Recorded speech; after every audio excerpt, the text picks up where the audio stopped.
All right, good morning. Chemists will get started. Is this on? Am I on? Oh, I'm just low. All right, so we'll get started.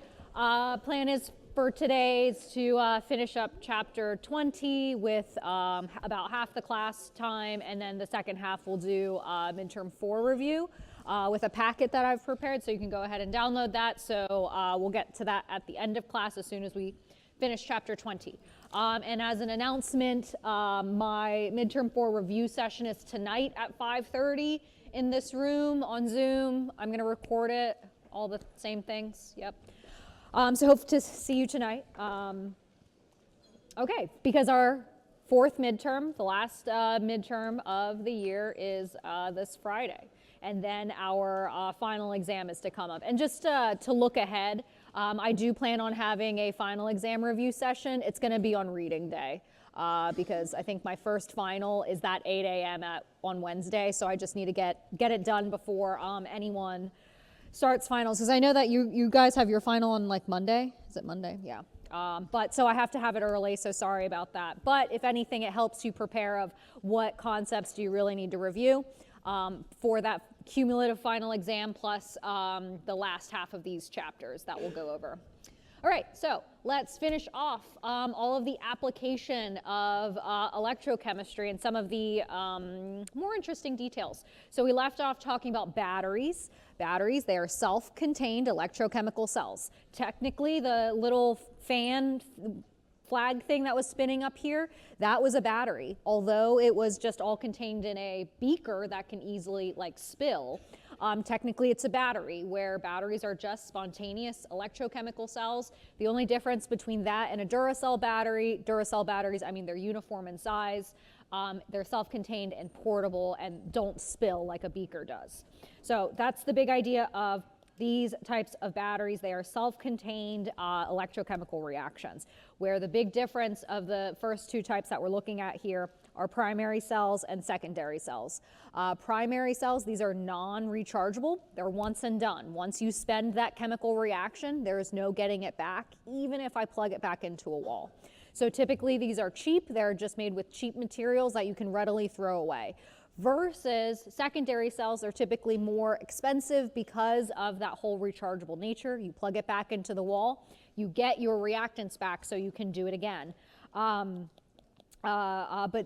Typically there's other disadvantages that comes about with the rechargeable nature because it's a different chemistry going on, and we'll talk about some of those details. Okay, yeah, so, and then we'll talk about hydrogen fuel cells afterwards. So we discussed alkaline batteries. These are your cheap Duracell batteries. They output a voltage of 1.5 volts, which is a little bit different from the E-cell we calculated at standard conditions. And the reason that these voltages are going to be a little bit off with all of these slides is because when we build these batteries, they're not necessarily at standard conditions, that the manufacturer can put whatever concentration they want in it.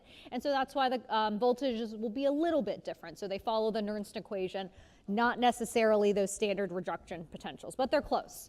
And so here I've identified your anode and cathode for our alkaline battery. In the balanced chemical equation, you can see a bunch of hydroxides present.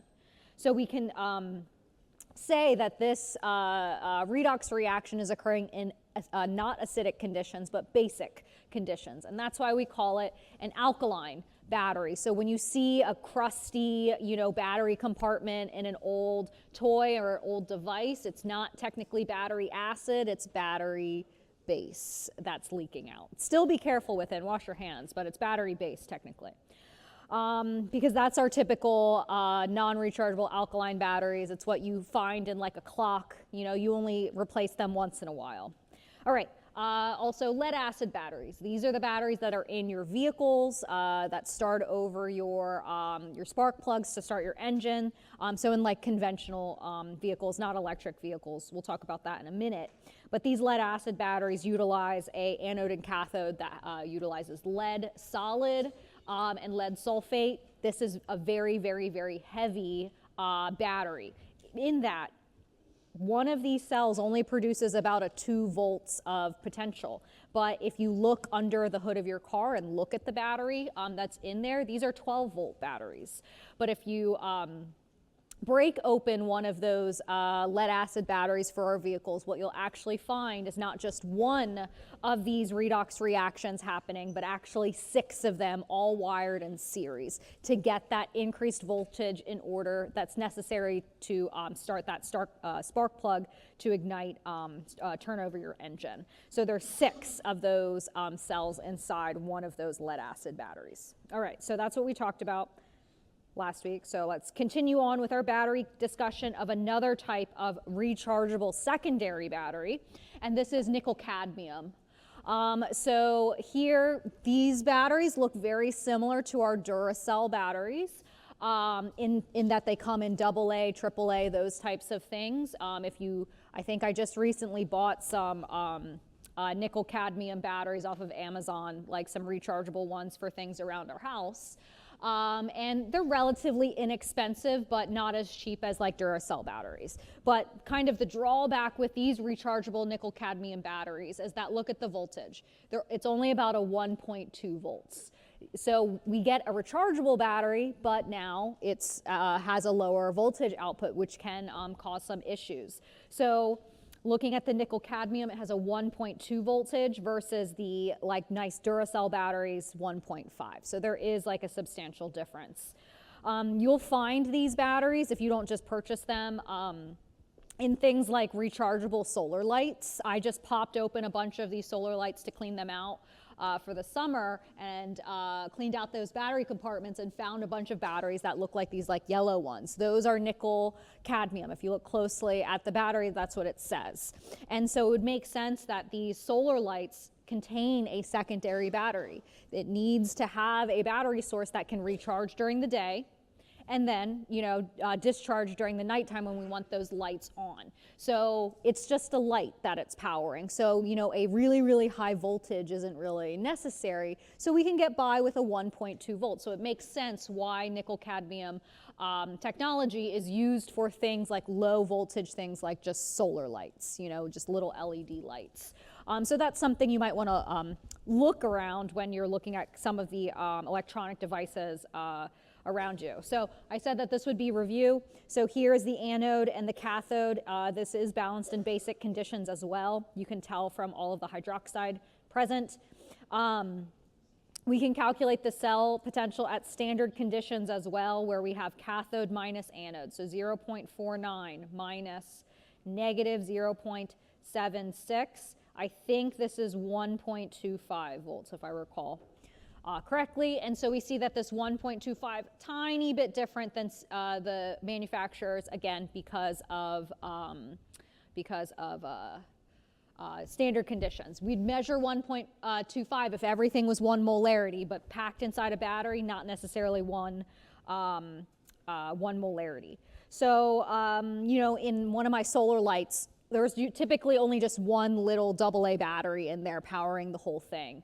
But I remember in my parents' house, people don't typically have home phones anymore, but we did have like a household landline. And once technology was there, we went from like those spiral cord handsets to like wireless handsets. So my mom actually still has a wireless handset at her house, the ones with the rechargeable bases, right? So those rechargeable phones, things that have rechargeable bases, typically use a nickel cadmium technology. If you pop one of those open, you'll see something that looks like this, right? So in the back of my mom's handheld phone, not her cell phone, like her home phone, there's like a battery pack that looks like this. But in order to, I guess, run the phone, 1.2 volts isn't enough. She has to use in that device something that puts 12 volts. So the question is, well, nickel cadmium can only put out 1.2 volts. How do we get 12 volts? Well, if you look very closely, do you see how many batteries are inside there? There are 10 batteries inside there. to get that 12 volts that is needed for that specific battery pack. And so the difference there, how we're able to increase that voltage specifically, because I mentioned it with car batteries, is how we wire the batteries together. So I know this is a chemistry class, not an electrical class, but just so you're better, well-rounded human beings.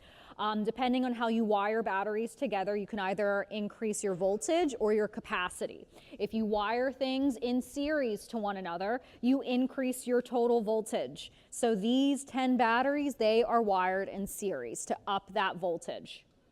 All right, so you get a higher, like waterfall. You have the potential to do more work there.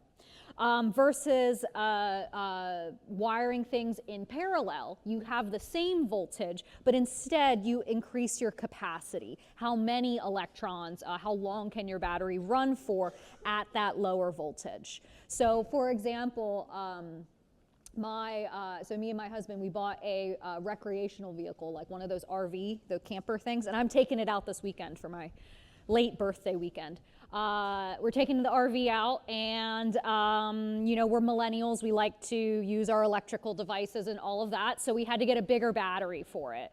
They just use standard car type batteries. They're actually deep cycle batteries, but because we want to run a lot of electronic devices, we actually got 2 batteries for it. So instead of buying one really big battery for it, we just are buying like smaller ones. And then connecting them all in parallel, so it's as if it was a bigger battery. So those 2 batteries add up their milliamp hours to increase that capacity, where you wire them in parallel. So it's like having your device will last longer at that lower sustained voltage. So really, to answer this question, why does this battery pack say 12 volts? It's because there are 10 batteries in there wired in series. All right, so one last example of wiring and how we can kind of manipulate voltages if we need something more than what our cell potentials can calculate. If we think about like regular batteries, okay, like regular, you know, AAA, AA batteries, versus the types of batteries that you put in your smoke detector. Does anyone know what kind of battery that is? The ones you put in your smoke detector, the ones that look like little cubes. So the ones that aren't like cylinders. Here, let me get my camera out. So one of these. This is the type of battery that you put into your smoke detector. Yeah, we know these. Yes, we know these batteries. They're called 9-volt batteries, all right?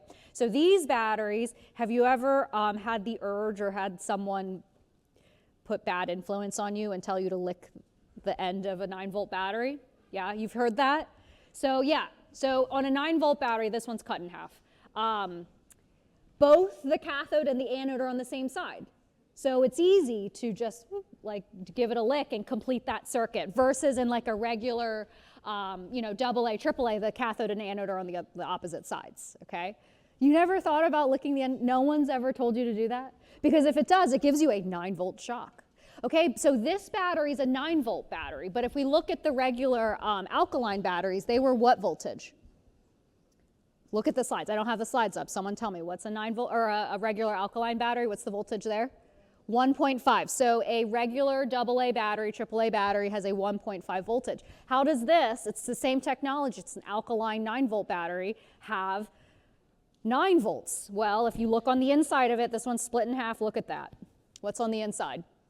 6, just triple, it's not a AAA battery, it's actually a quadruple A. It's a little bit smaller, but it's the same thing. It's 6 little batteries in there, so 6 single 1.5 cells to give you 9 volts. All right, where 9 volts is enough to give you a little shock if you were to lick the end of it. Do not do that. But yeah, and this is what you put into your smoke detectors. Okay, great, so let's go back to those notes. All right. Rechargeable batteries, okay, increased voltage series. Okay, so let's talk about some newer technologies. These were a lot of the jobs and research is happening as these newer chemistries for battery and energy storage. And so kind of the most common ones here is lithium ion technology. This is the current technology that's in every single one of our cell phones. That's inside the floorboards of every single Tesla contain this redox reaction happening between lithium and cobalt. So this is lithium ion technology. So not only have we really increased the voltage by changing the identity of your anode and cathode. Look at this. Lithium ion, 3.7 volts. That's real high. Okay, but the trade-off is how did we get that 3.7 volts? We actually got it by replacing the anode with lithium. So lithium is highly reactive. It's really easily oxidized. I can tell because look at that reduction potential. It's -3. That's a really negative number. So that means lithium is very easily oxidized. That's how we're able to really pack a punch with these high voltages versus if you look back at these ones, they were all in like the 1s and 2s, very low. But here we're getting nearly 4 volts. Because yeah, if we calculate it, cathode minus anode, 1 volt minus -3 volts, we get that at standard conditions, this reaction should put out 4 volts, but we get somewhere closer to 3.7 at the concentrations that are actually built in the battery itself. So we see that lithium is part of the anode and the cathode is a cobalt containing compound. And so I mentioned that lithium, super highly reactive. So there's this trade-off that in order to get that higher potential, all right, like a 3.7 voltage, we have to include a very reactive substance, lithium solid. Lithium is kind of the thing that's making all of those battery explosion, batteries getting puffy, all that news that you've been reading about, all those battery issues where like batteries are exploding or whatever. Like I just saw a TikTok like this weekend. It wasn't a TikTok, I don't watch those. It was actually a Facebook reel. It was like even worse. Yeah, it was even worse. Of like some guy who was like working out and his phone was on the ground. And did anyone else see that? And then he like dropped a dumbbell. He like finished his set. He dropped his dumbbell on his phone. His phone kind of like cracked in half. And I think he was just like, oh, well, that sucks. And he picked it up. But then the phone like exploded in his hand. All right. It exploded in his hand because of the battery. Okay. The battery has lithium in it, lithium solid. And so yes, in a battery, we can get really great potential and voltages out of it. But once it starts reacting with other things it shouldn't, that's when things get explodey. That's why you go on airlines and they're really, they yell at you about lithium ion batteries in checked luggage. You can't put lithium ion batteries in checked luggage because if there were an explosion were to happen under the plane, no one can help, right? There's no one in there. Everyone's in the plane. Versus if you can bring lithium ion batteries, they tell you have to as a carry-on. Because if there was an explosion in the cabin of the container, if a little fire happened, at least people are there to put it out. Versus if it happened underneath and there's like nothing you can do except land the plane. So there's a lot of air regulations about flying lithium ion batteries. Even if you mail something, right, that has a lithium ion battery in it, it cannot go in a plane. It can only take ground travel. You ever get something from Amazon that has a lithium ion battery in it and they slap on the label, no air travel? That's why, because they're explodey, because the lithium is present there. But because it's explodey, we get a really high voltage that comes out, enough that you put enough of those lithium ion batteries in series, you can run a Tesla, all right, when they line the floor of that car. All right, so higher voltages. We also see, actually I'll talk about that later. Let's talk about a kind of a new age of lithium ion technology. This stuff is in your book, the lithium ion batteries, but this is kind of older technology. There's newer technology out there. All right, this isn't in your book. This is kind of comes from my brain where I am a product of the media that I consume. So on my YouTube, like suggestions, some of the like the YouTubers that I watch, they're all, you know, everyone has like a plug. Everyone needs to make money, so they're always like sponsored videos and stuff. And so one of the guys that I watch, like one of the outdoorsy guys, he's sponsored by Blue Yeti. Anyone heard of the Blue Yeti. It's like the battery pack. It's a portable battery. And I mean, it's bigger than just like a battery pack that you bring with you to charge your phone. This thing's like a huge, it's like, it looks like a little speaker. It's really heavy as well, but it's a portable battery pack that you can literally plug an outlet into and power most devices, not just your phone, but like actual, like you could probably run a coffee maker off of this Blue Yeti.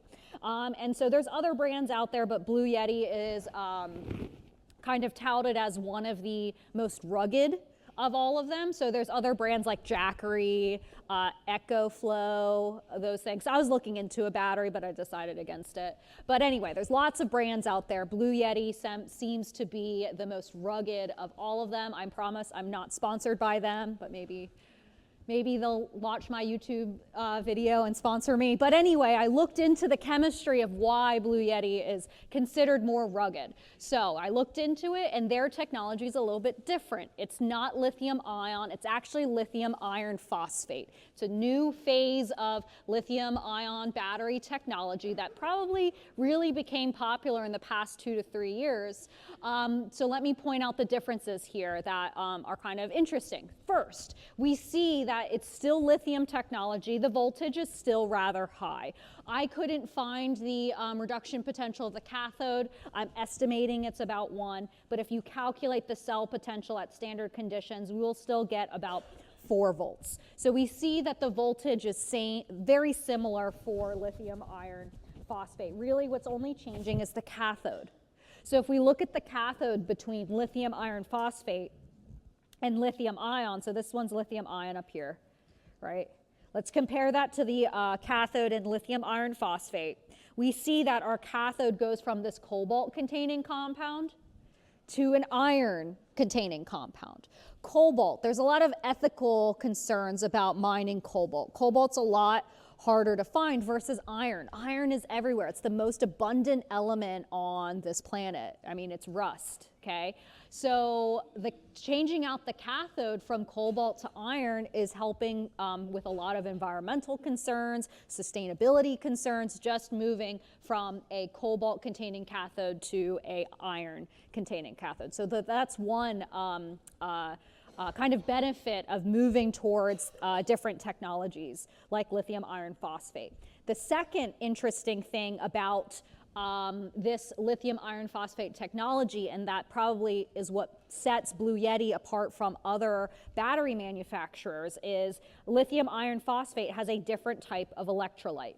All right, so the electrolyte, the salt bridge, what completes the circuit within this battery is lithium plus lithium ions, because it is a lithium ion battery, but in an organic solvent. So something like ethanol, methanol, something like that, an organic solvent. Versus lithium ion, its electrolyte is still lithium plus, but the solvent is water. So water is the main component of that electrolyte. The point of the electrolyte is to allow ions to move freely so you can complete the circuit as electrons are moving from anode to cathode.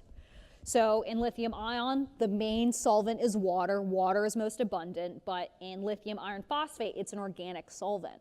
So where these batteries would be most useful is in like very, very cold environments where maybe you want to run a little space heater to get you going, or in really cold environments where there's not a lot of sun and you can't harness a lot of solar during the day, so you have to rely on battery power for most of the night. So where lithium iron phosphate really shines is that it has an organic solvent.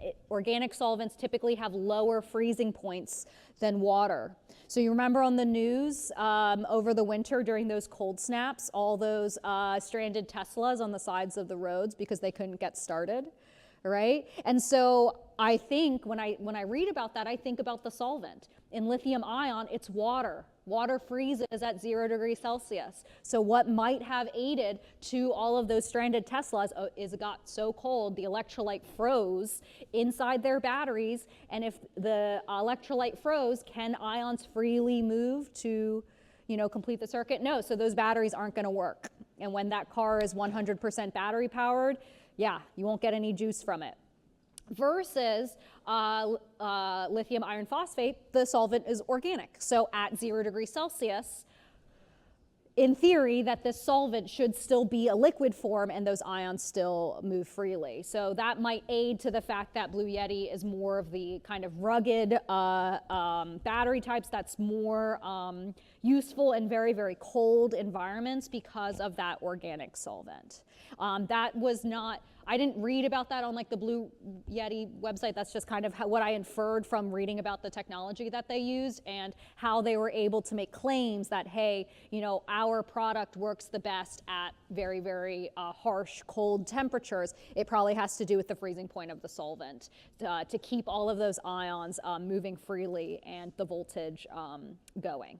So let's answer this question. How does it affect battery in very cold weather? So like in aqueous conditions, water freezes and electrolyte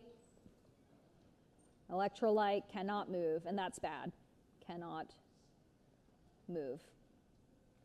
Okay, versus lithium iron phosphate, organic solvent, those ions can still move freely. All right, so hopefully you think that's interesting. All right, so with all this new technology, why not just use the most bang for our buck, or I guess not, why not just use the best technology all the time? Why don't we just put a lithium iron phosphate in everything? Why don't we just put lithium ion in everything? There's a couple reasons. It's expensive. Lithium ion is very expensive. Mining of cobalt is very expensive. And also, we can sometimes, depending on the application, we can get away with using things that aren't as energy dense. So here's a graph of energy density of the different types of batteries we looked at. We see that lead acid actually has a very low energy density, meaning you need a lot of battery, a really heavy battery, just to output a little bit of voltage, all right? So I buy my batteries from Costco, my car batteries. I just replaced one like a couple months ago. And every time I buy a battery from Costco, like men come out of the woodworks trying to help me load it into my car. And I go, no, I'm a independent woman. I can do it myself. And so I do it myself. I installed it myself as well. And so yeah, they are very heavy. So because you might be sitting there thinking, why don't we just fill the Teslas with a bunch of lead acid batteries? Those produce a voltage, those are batteries. Why can't we just use any old battery and put it in a Tesla? It's because it's so heavy. In order to get the same amount of capacity that a lithium ion Tesla has, we would have to put a butt ton of lead in there. And if the vehicle itself is really, really heavy, then just think about all the power required to actually just move the car and the batteries with it. So typically, I think I looked into it that they said that electric vehicles, because I'm looking into a hybrid, like a plug-in hybrid vehicle, I want it to both be a battery but also use gas for the reason that in the winter, I don't want to be stranded.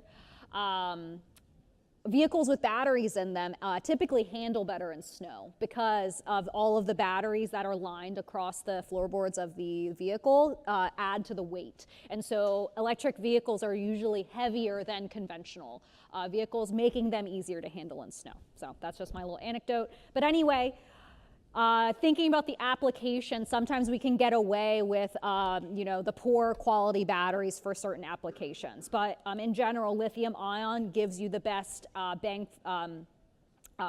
punch for a small, a small amount of weight, where lithium ion is the most energy dense.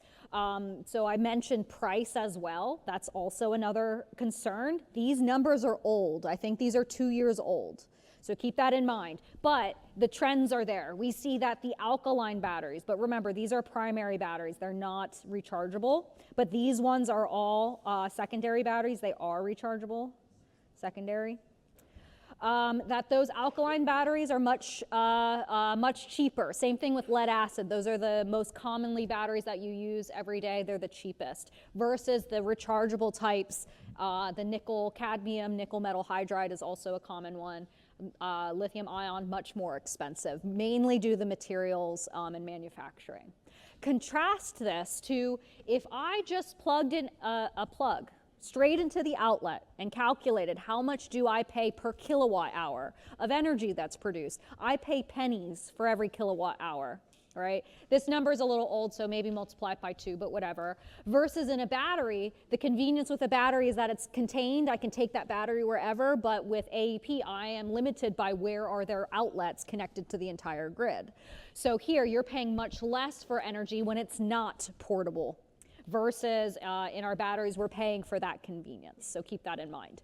Where a lot of this cost comes from is how abundant is the material, how ethical is it to collect this material, what is its impact on the environment as well in mining for these materials. So I like this graph because it shows you the supply risk, how much of it is it concern for that element to run out on this earth, because these are non-renewable resources, versus how important is it towards clean energy, moving towards either renewable energy or better energy storage solutions. So we see here like terbium, niobium are very, very high risk of running out of it in our lifetimes or in the next generation's lifetime.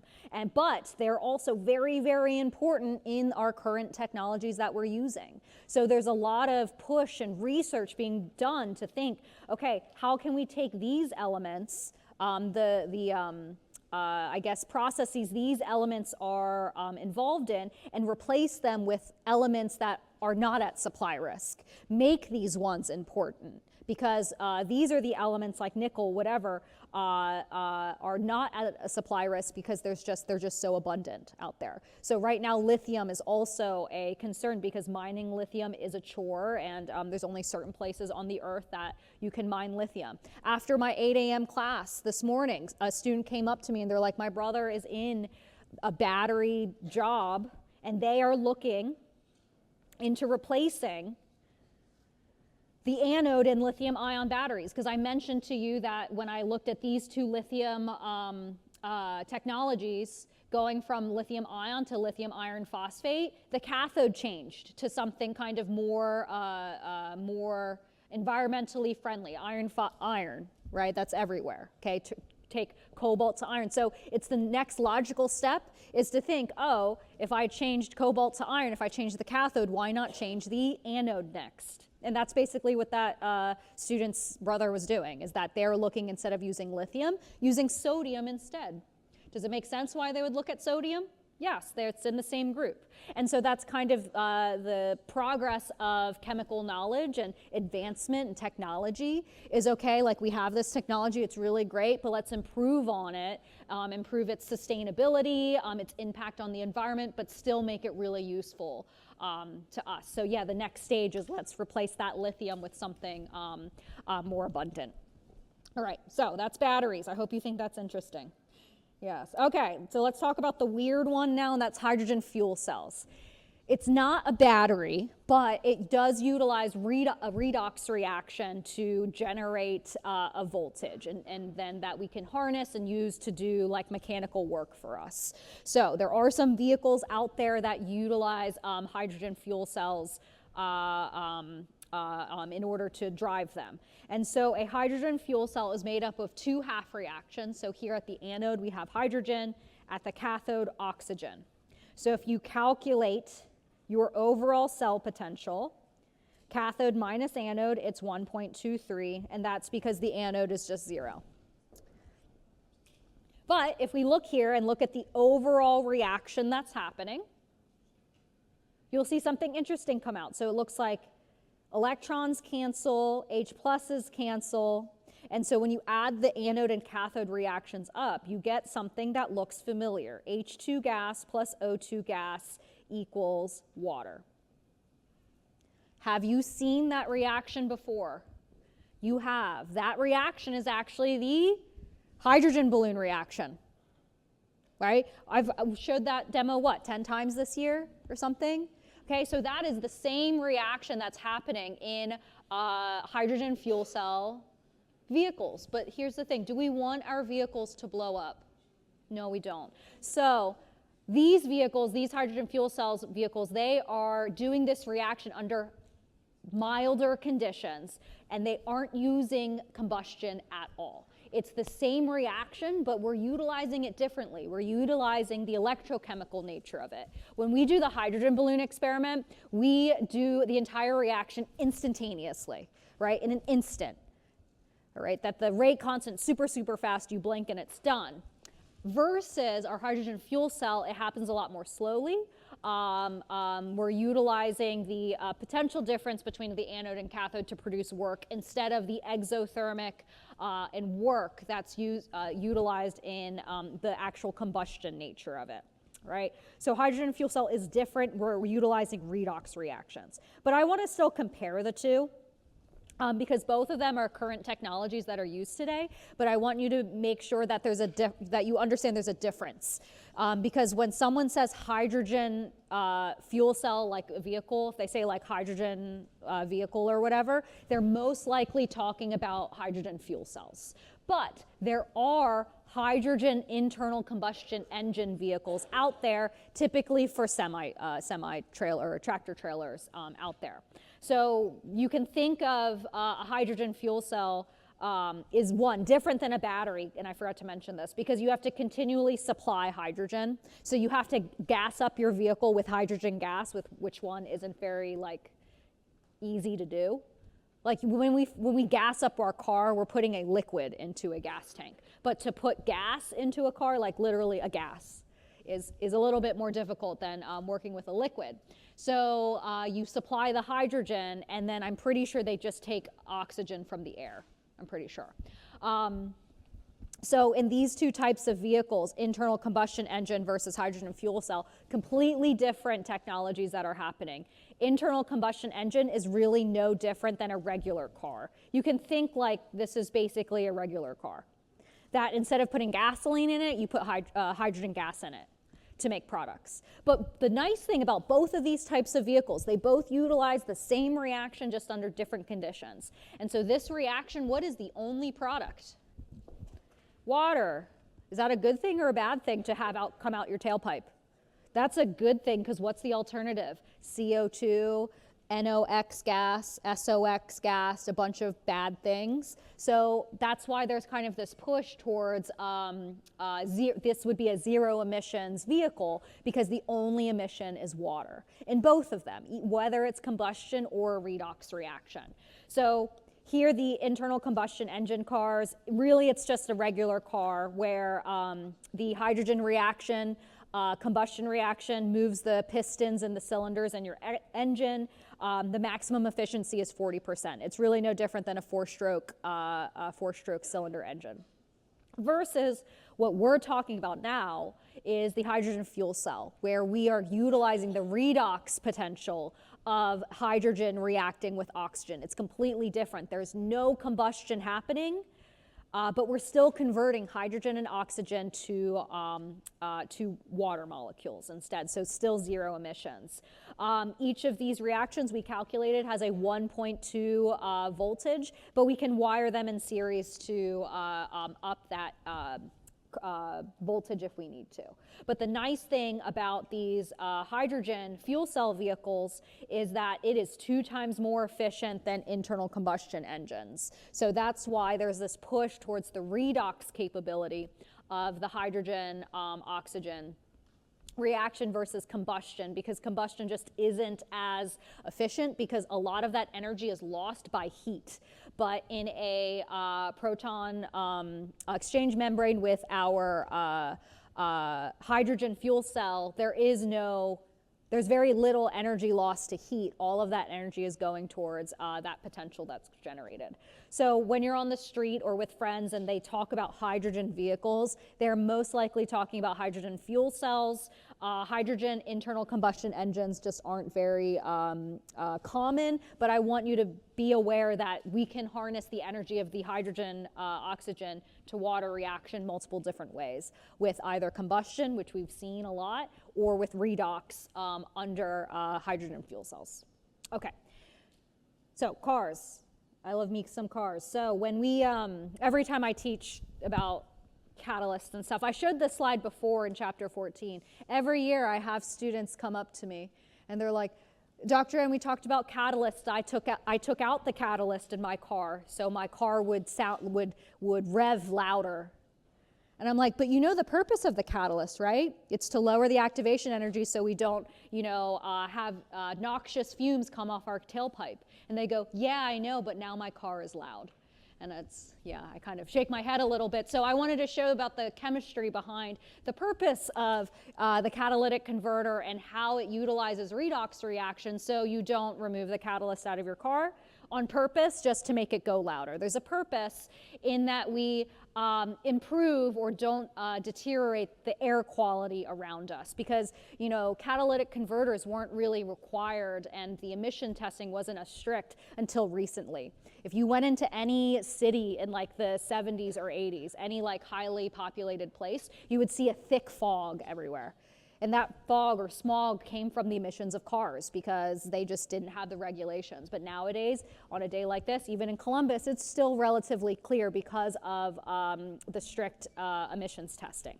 So we talked about catalysts before, lowering the activation energy so reactions go faster. That's their purpose.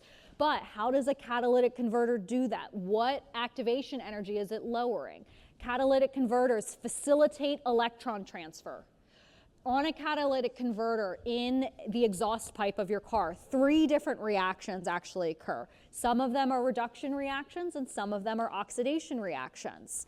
And so what we know is that oxidation reactions, all right, these two actually generate electrons. Electrons are a product. And so when you have a finely tuned engine where the fuel-air mixture is just right, the electrons that are generated from the oxidation reactions funnel in to the reduction reaction, so then everything runs smoothly. You don't want to just favor oxidation. That's what happens when we run rich, meaning that we have too much fuel in our combustion chamber. We have too many uncombusted hydrocarbons, and so your catalytic converter favors that oxidation reaction. But the oxidation reaction generates electrons. If the electrons have nowhere to go, it's like we've kind of cut off that circuit.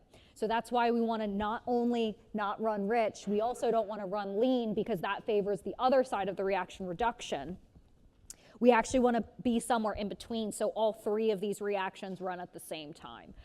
So the reactions that happen are reduction of NOx, NOx gas. NOx gas is bad. If this mixes with water, like in your lungs, it makes nitric acid.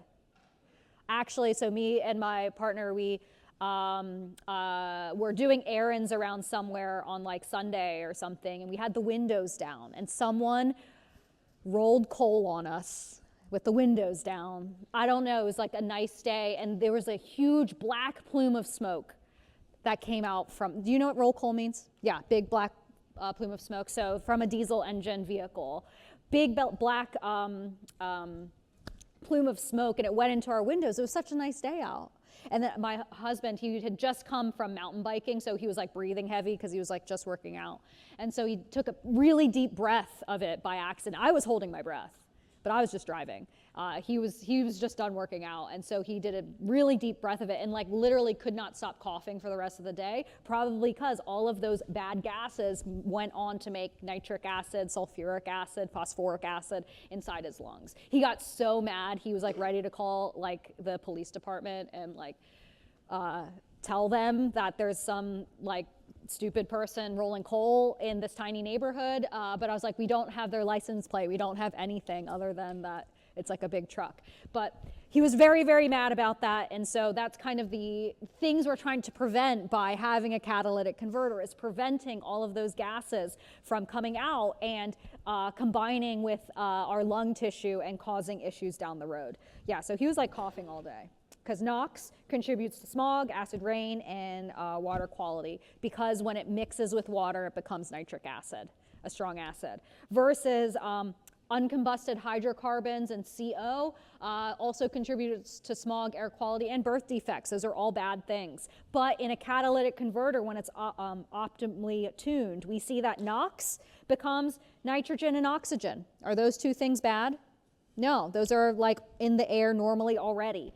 CO, carbon monoxide, is really bad because when it binds to hemoglobin, it does not come back off. So you can asphyxiate yourself that way with carbon monoxide. So when we oxidize it, it becomes CO2. CO2 is still like not great, but it's better than CO. Carbon monoxide is really bad. CO is less bad. Oxidizing uncombusted hydrocarbons, same idea. This really bad, but CO and water, not so bad. All right, so that's the purpose of our catalytic converter. So hopefully if you're out there and you took the cat off your car on purpose, I've convinced you that maybe you shouldn't do that. Put that catalyst back on so we can improve the air quality of those around you. All right. So, but really what's going on is that the rare earth metals, platinum, palladium, the purpose of that is to lower the activation energy for these redox reactions to happen. They are a surface that electron transfer can occur. That's their purpose. That's how it lowers that activation energy, by facilitating these redox reactions that require electrons. Okay. All right, so let's move on to the last two parts of this chapter. It'll be fairly quick. Here's just one slide on corrosion, and it's a application of oxidation and reduction potentials. And it's something that we utilize every day, and you might not even know this. So corrosion is this spontaneous oxidation of metals. That's not good. We utilize metals all the time, but we want metals to stay in their solid phase. Corrosion prevents that. Corrosion turns those metals into something else that's not useful for us. So if you ever look at like artifacts from like ancient times, back in the Iron Age, the Copper Age, we always see that these artifacts look really deteriorated because they started off as iron, Fe solid, but over time they rust. They turn into iron oxide, which is really brittle. So this is a spontaneous process that happens on its own spontaneously, because if you look here at the anode for the process of corrosion is iron solid to iron 3+. That is the oxidation of iron. If you look at the reduction potential of this reaction, we see it's rather negative, meaning that the oxidation of this reaction, it's not negative 0.44, but it's actually positive 0.44. So if the oxidation potential is positive 0.44, is that spontaneous? It is. And so that's why iron spontaneously rusts on its own. So that's why it's actually really hard to find iron artifacts, because of its natural ability to rust over time. So how we can prevent corrosion of iron is via a method called cathodic protection, where we introduce, so iron is very easily oxidized, has a 0.44 volt oxidation potential. If we introduce a metal that's even more easily oxidized than iron, if the corrosion process happens, the thing that is more easily oxidized will be oxidized first. And so two examples of metals, actually three examples of metals that can offer cathodic protection include zinc, magnesium, and aluminum. All three of these things, if you look at them, all three of them have more negative reduction potentials than iron. So therefore, they actually have oxidation potentials that are really positive, even more positive. So all three of these metals, when introduced to a system where you want to protect your iron, if you have zinc present and oxidation has to occur, zinc is going to oxidize first before that iron. So at home, you might actually already have utilized cathodic protection. This is also referred to as a sacrificial anode. So the reason they call it sacrificial anode is anode oxidation occurs. And so to protect iron from being oxidized, we essentially sacrifice zinc. We know it's going to get oxidized, so we just throw that into the mix and allow it to be oxidized, so then iron doesn't get oxidized. So that's why we call these sacrificial anodes. And so there is probably a sacrificial anode in your home somewhere. It's probably in your electric water heater. So in your electric water heater, occasionally you have to purchase and replace the sacrificial anode in there. It's made of aluminum. So same reason, it has a very negative reduction potential, so it's more easily oxidized than iron. The aluminum oxidizes before the aluminum in the sacrificial anode oxidizes before the iron of the chassis of your water heater. You don't want that iron to oxidize, because then your water heater will break in half and then all that water will leak out. So we add aluminum in there so it oxidizes first on purpose. That's the purpose of it. So here's a picture of a brand new aluminum sacrificial anode off of a water heater. Here is a spent one, where, yeah, a lot of it has been eaten away because it's converted from aluminum solid to aluminum 3+ in the form of aluminum oxide. All right, but that's on purpose, and that's to protect the iron walls of your water heater. Right, so all of these sacrificial anodes offer cathodic protection. The reason is because they have more negative reduction potentials. And so at the bottom here, I've just kind of summarized it. The reason these, can provide cathodic protection to iron is because they are more easily oxidized. You're looking for a more negative reduction potential, because that means your oxidation potential is more positive in that case. All right, so that's really just like application of us understanding how to interpret the magnitudes of reduction versus oxidation potential and what that means in terms of spontaneous reactions. So this is just kind of an application of that. And something that you utilize, right? The RV also has a water heater, and it too has a sacrificial anode that we replace every year. And yes, the one we pulled out looks just like that one. It was very ugly. But that means it's doing its job. Okay. So now we'll do the very, very last part of this chapter, and really it's just advanced stoichiometry. And that is, we are going to now drive. So all this time, we were always looking for positive cell potentials, right? Positive means spontaneous. That's what we were always looking for. So in this last part of this chapter is, okay, let's look at processes that are not spontaneous.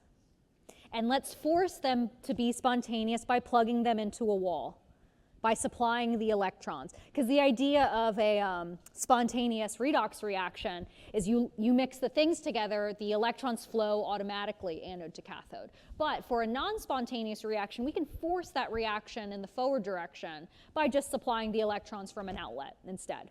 And that's what this last part of that chapter is, and to calculate how we can do that. So let's look at this. As written, is this reaction spontaneous? No, it is not spontaneous because it has a negative reduction potential. This is a reduction reaction. So going from aluminum 3+ to aluminum solid is not very spontaneous. But what that does mean is, what if we reversed the reaction? What does that say about the oxidation reaction? It is very spontaneous. So if we look at this, which way is spontaneous?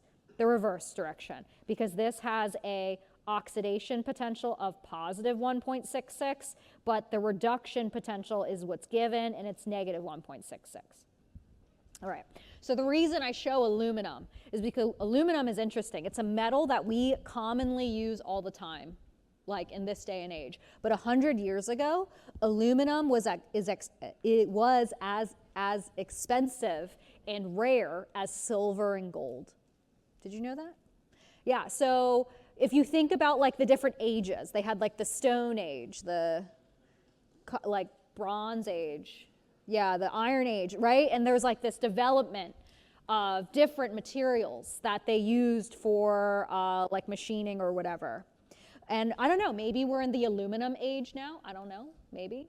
But yeah, the aluminum age never came, all right? It was never in there. And the reason is because aluminum is a metal, an element that can't be manufactured the same way, all right? So iron, how they got iron from the earth is they literally took rocks and put them in blast furnaces to extract the iron.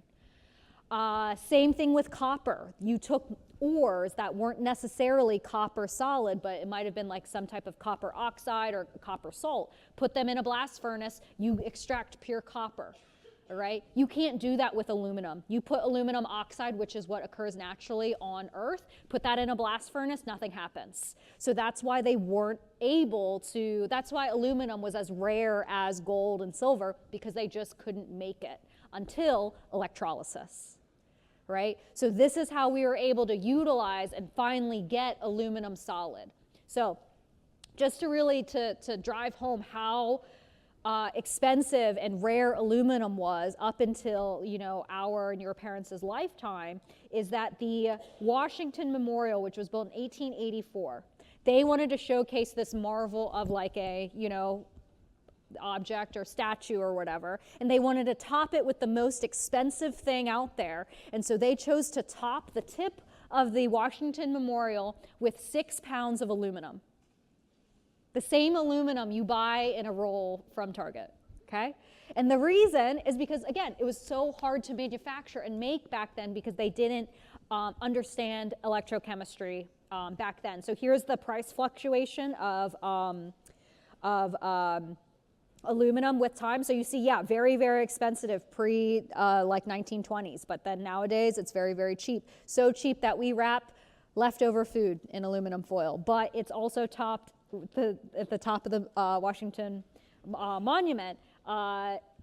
Also back then, cutlery, you know, like fancy, like, you know, with your dinner china and whatever, typically you serve that with silverware. That's why we call it silverware. Silver is like, you know, a precious metal. So silverware is supposed to emphasize that, oh, like I'm from money, I can afford silver and feed you off of silver. But back then, to show off wealth, some people literally bought aluminum silverware and had their guests eat off of aluminum because that was a sign of wealth, because it was so scarce back then. But again, now we know it's not.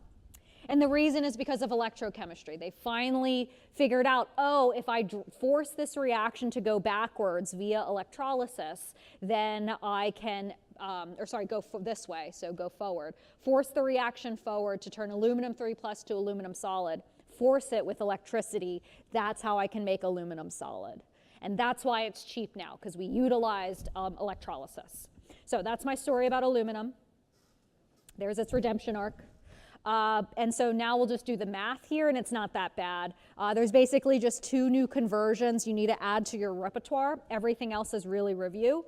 The first is, in order to deliver electrons to a object, we need to choose an amperage, a current. So amperage or current is measured in amps, but the unit of amps is not super obvious. So know that an amp is the same as a coulomb per second.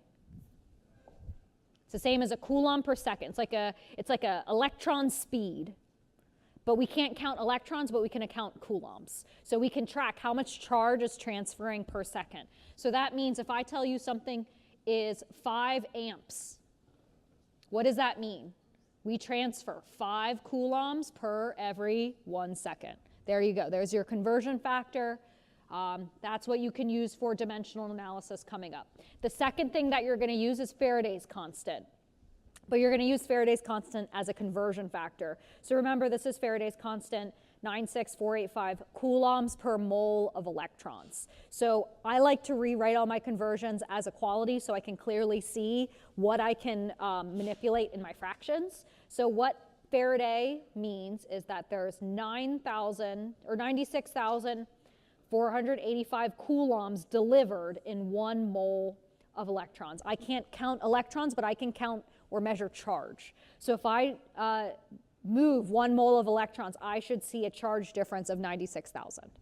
So here are 2 equalities that I can utilize for dimensional analysis. So let's do it. So here are 2 questions. So if 125 amps is delivered for about 2 minutes, how many moles of electrons are delivered? So we are utilizing these equalities we just came up with. Remember, an amp is the same as a coulomb per second. So 125 amps is the same thing as 125 coulombs in 1 second.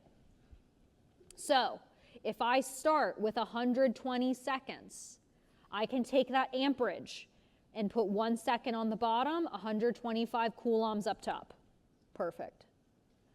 Now I want to get to moles of electrons. Right now I have charge, so I want to convert that using Faraday's constant. So Faraday's constant is 96,000 coulombs per 1 mole. So the 96,000 number is going to go where? On the top or the bottom of this fraction? the bottom. So it's 96485 coulombs is in 1 mole of electrons, and then that answer is in the corner over there. Right? So if I plugged, this device in for 2 minutes at 125 volts, that's how many moles of electrons I should transfer in that time. Okay, cool. So I used the amperage and Faraday's constant. All right, so how do we relate that to elements and these reactions? Well, remember, electrons are involved in these balanced chemical reactions. So just utilize electrons like stoichiometry. Because if I asked you, to make 1 mole of aluminum, how many moles of electrons do I need? 3. That's it. Just like any regular stoichiometry. So really, this is review. So let's make 6 pounds of aluminum, which is about 2,700 grams of aluminum. How many moles of electrons need to be delivered? Well, just use stoichiometry. To use stoichiometry, we need to be in the unit of moles. So let's convert that gram amount of aluminum. So 27 grams is 1 mole of aluminum into moles. So then we can use stoichiometry to convert it into moles of electrons. Whoops, I'm sorry. So for every 1 mole of aluminum, we need 3 moles of electrons. Basically, this was your N value when you did the balancing. It's the N value that we're using. Okay, but you're using it like stoichiometry. And I hope you can see with these 2 steps we did separately, we can put it all together and calculate how is amperage, time, and amount of substance all related. So let's put that together and make some aluminum. So let's take a molten sample of aluminum oxide and make aluminum. So our goal is we want to make aluminum. So we're going to direct electricity for 3 hours to this molten aluminum sample. So just to make sure we get the N value correct. Aluminum solid has an oxidation number of 0. But what is the charge in this aluminum oxide compound? Plus 3. So that means N is equal to 3 here. So that's important to us because that's the number of electrons required to make 1 mole of electrons. We'll have to use that in one of these steps here. In the half reactions moles of electrons to metal, this is basically your N value.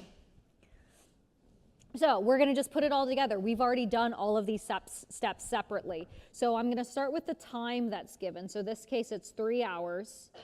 I want to convert that to minutes. I think 1 hour is 3,600 seconds, I think. Is that 60 times 60 or something? All right, so that's hours to seconds. Next, I want to use coulombs. That's given the amperage. So 150 amps is the same as 150 coulombs per every 1 second. So I'm going to put second in the bottom, 150 coulombs up top. All right, and so now that I'm in coulombs, I'm right here in this unit. Now I want to use Faraday's constant to convert myself to moles of electrons. We just did this already, 485 coulombs is 1 mole of electrons. But my goal is I want to go from all of this information to moles of aluminum. I'm in moles of electrons. So I can either look at the oxidation numbers and determine how many electrons are required, or you can go back and look at the reduction reaction, 3 electrons for every 1 neutral aluminum, or you can just look at oxidation numbers. So for every 3 moles of electrons, I get 1 mole of aluminum. Perfect, and now it's just all review. Molar mass, 1 mole of aluminum is 27 grams. And so you can calculate how much metal you can generate by plugging this thing in for 3 hours. So that's not a lot. 150 grams, that's not a lot. Okay? At a really high amperage too, running it for 3 hours will only make a little bit of aluminum. And that's assuming this is 100% efficient. All right, let's do the very last slide, and this is where I clown myself. Because remember all those times I make fun of those crunchy moms on Pinterest? Well, I'm here to tell you I was a crunchy mom in high school or in college. Not a mom, but I was like one of those crunchy people who, I told you I didn't wash my hair. I wore Birkenstocks and socks all the time, even though I still do that. but all those things. So I was a crunchy girl, and I had a crunchy ex-boyfriend too. We were a power couple. And one day in college, I got really sick. It was just like a cold, okay? But my ex, he's real crunchy, and he was into like all those homeopathic stuff. And he told me to drink colloidal silver. Does anyone know what that is? It's a silver nanoparticle suspension in water. You can buy it from Walgreens as a homeopathic. Yeah, those faces, I know. You can buy it from Walgreens, but the thing is, it's silver. It's really expensive. Okay? You might have read about the guy who drank colloidal silver every day of his life, and his skin was blue. Okay? I literally drank a shot glass of it, and I got really sick. Okay? But that's not the story. I just wanted to show you. I promise this story has a point. So colloidal silver is really expensive. It's like $20, $30 for 4 ounces of it. And a lot of homeopathic people, they swear by this stuff. Me, now looking back on it, was very stupid. I shouldn't just drink random liquids given to me. But here's the thing. I told you that I was crunchy, so I didn't think anything of it at the time. My ex was crunchy. He was also really cheap. That's why we got along so well. I think that was the commonality there, because he didn't want to buy it. Look, it's so expensive. So what did he do? He made it instead. So I drank his homemade colloidal silver, but this is how he made it. He took 2 silver dollars, okay, like silver coins, and he hooked them up to a cathode and an anode and plugged it into the wall, right? Yeah, and that's what you see right here. See that picture? All right. One of these things is your cathode and the other one is your anode. Because remember, what reaction happens at your cathode? Cathode, reduction, right? So at reduction, you're turning your silver plus into silver solid. So your cathode gets heavier. You're making solid. So over time, when this colloidal silver electrolysis setup ran, one of the silver dollars would get fatter at the cathode, and the other one, where oxidation at the anode was happening, the silver dollar got smaller and smaller because it was eating away at the silver solid, turning it into silver plus. Yeah. So yeah, you can see in this picture, one of those silver dollars is big and fat, and the other one is really skinny because one is the cathode and one is the anode. All right, so when I was sick, he's like, here, let me make you, this homeopathic silver, colloidal silver stuff, and he let it run overnight, and then I drank like a thimble full of it the next morning. Turns out I'm allergic to silver. It was not a good deal. So let's calculate. How long will it take to deposit 5 grams of silver in this electrolysis setup if I run it at this lower amperage and assume 100% efficiency? So how this becomes colloidal silver is that, yes, we're assuming 100% efficiency, but it's not. Some of the silver converts from this electrode to the other one, and some of those silver particles stay suspended in the water, and that's why it's colloidal silver. It actually is a colloid, so if you shine a laser beam through it, it does do the Tyndall effect, so that's pretty cool. Anyway, but let's relate this to electrolysis. So we're doing the exact same process, just backwards. We started with time, went to grams of metal. Let's go from grams of metal back to time. That's all this question is. So let's start with 5 grams of silver. We're going to use the molar mass of silver, so 107.9 grams is 1 mole of silver. Next, I want to get to moles of electrons, so I can then start using the amperage and Faraday's constant. So for 1 mole of silver, how many moles of electrons do I need to deliver? Is it going to be 3 again? No, it is 1 this time because the balanced chemical reaction is different. I'm going from a +1 cation to a charge neutral metal. So 1 mole of electrons. So then we do Faraday's constant. 1 mole of electrons is 96485 coulombs. And then the amperage. So note the amperage is different here. 0.150 coulombs is 1 second. So I'm going to put that 0.150 on the bottom, 1 second up top. And then I'll just convert that into hours. 360 or 3,600 seconds is 1 hour. And I think you get, yes, 8.5 hours is how long it takes to deposit 5 grams of silver on one coin to the other. So that's about a night's worth of sleep. Yes. And so don't condone you doing that. Don't condone you licking 9-volt batteries. This lecture was all of things you shouldn't do. All right.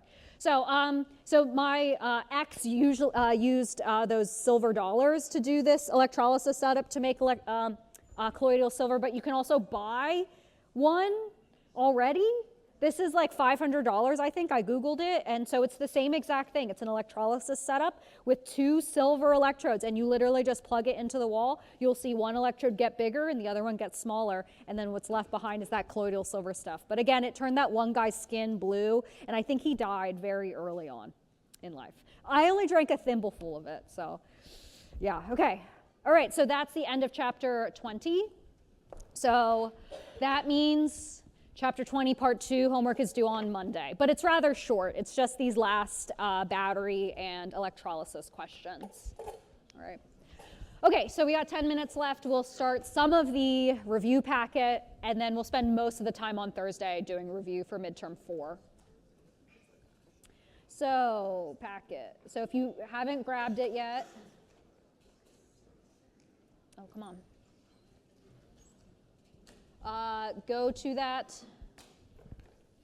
website to download it. Hold on, there we go. All right, we got 10 minutes, so what chapter do you want to start on? Chapter 19 or 20? 19? 20? 19? Fine, okay, 19. Okay. Remember, I do have that review session tonight. Okay, 19. All right, we'll just go in order then. Entropy. I try to add more concepts here, so not a lot of math. Entropy is a measure of what? Disorder? No, it's not. It's a measure of how energy is dispersed in a system, okay? So the more, statistically, if there's more possible arrangement of your atoms, your sample has more entropy, all right? Okay, versus if you displace something a little bit and you completely change the energy of the sample, that is not a microstate. So then therefore, that object has a low amount of entropy because you can't move something and maintain that same amount of energy. Okay, so with that in mind, we can use entropy in the second law of thermodynamics to predict spontaneity of stuff. So does this process, if I open this valve, does the gas move from left to right on its own? Or do I have to push those particles over myself? No. Once I open that valve, this expand, happens automatically, right? It's automatic. So this is a spontaneous process. So what does that mean the sign of delta S of the universe must be? Has to be positive. All spontaneous processes have a positive change of delta S of the universe, Okay. So typically we measure absolute entropy as a number of microstates. So the relative number of microstates can tell us the magnitude of entropy. So in general, more microstates, more entropy. So let's, of these pairs, choose the thing with the higher entropy. So really I'm asking you, which one has more microstates? Water as a gas or as a solid? Which one? Gas, cool. Water at 10 degrees or 50 degrees? 50, okay. Water, 1 mole of water in 1 liter or 2 moles? 2 moles, yes, more particles in the same volume. There's a larger number of places you can put 2 moles of stuff. 1 mole of water in 1 liter or in 2 liters? 2 liters, that one's tricky, yes. Larger volume means more entropy. That's Kim Kardashian's bathroom, has high entropy, even though it looks creepy. 1 mole of water versus 1 mole of helium. Water, yes, why? More mass, also water can bounce and wiggle, versus helium can only bounce. Okay, all right, so remember, for any spontaneous process, delta S of the universe is positive. But that also means for the same process, as long as it's spontaneous, delta G is also negative. They're synonymous. But it's sometimes just easier to calculate delta G because everything's in terms of the reaction. So I just want to mention that both of these things, these reactions or these equations, they predict the same things. We just use them differently. For delta S of the universe, we're looking for positive values. Delta G, we're looking for negative values for spontaneous reactions. But I'll point out that positive delta S of the universe is harder to calculate because you have to track the system and the surroundings, and I don't like to think about the entire universe for just like one thing. But for the reaction, everything's in terms of the reaction. It's real good. Okay, so let's do this. For this, predict what are the signs of entropy change and enthalpy change of the reaction. Maybe before we start, tell me, what do you call this on the street? This reaction, what's happening? Liquid to gas, that's called evaporation, boiling, whatever, it's boiling. So how do we get something to boil? Well, you heat it up, so delta H has to be positive. Yeah, heat it up. But entropy change is what? Also positive, cool. So when is this reaction spontaneous? Use your intuition. Don't try to use your chemistry brain, use your normal person brain. Things boil when? High temperature. So if you plug in these values into delta G, I hope you should get an answer that matches your intuition.